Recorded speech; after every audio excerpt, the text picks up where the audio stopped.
ગાંધીજીએ જોયેલી એકમાત્ર હિન્દી ફિલ્મ 1943માં આવેલી રામરાજ્યની હિરોઈન તરીકે આજે પણ જેમની છબી લિંક માનસમાં જીવંત છે અને જેમના ફોટા અને ફોટાવાળા કેલેન્ડર લોકો સીતાની માફક પૂછતા હતા, એ અભિનેત્રી, નિર્માતા અને નિર્દેશિકા શોભાના શિલોત્રે. લગ્ન પછી શોભાના કુમાર સેને સમર્થનો જન્મ 17/11/1916ના દિવસે થયો હતો. મૂંગી ફિલ્મોના અસ્ત અને બોલતી ફિલ્મોના ઉદયકાળે તેઓ ફિલ્મી દુનિયામાં પ્રવેશ્યા હતા. ફિલ્મી કારકિર્દી તેમણે મરાઠી ફિલ્મના અભિનયથી શરૂ કરી હતી. તેમના માતા રતનબાઈ ફિલ્મ અભિનેત્રી હતા. તેમની પહેલી હિન્દી ફિલ્મ 1935માં આવેલી નિગાહે નફરત હતી. રામરાજ્ય ફિલ્મે તેમને સીતા તરીકે હિન્દુસ્તાનમાં જાણીતા કર્યા હતા.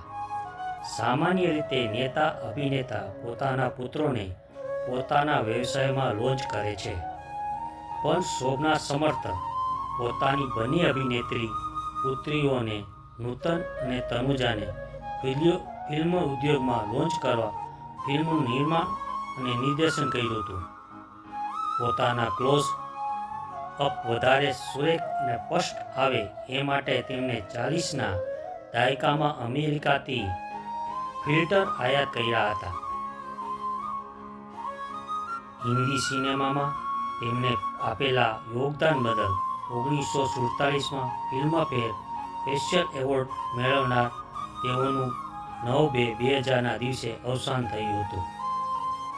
Subscribe, like, share @Joshi Mayank એમ.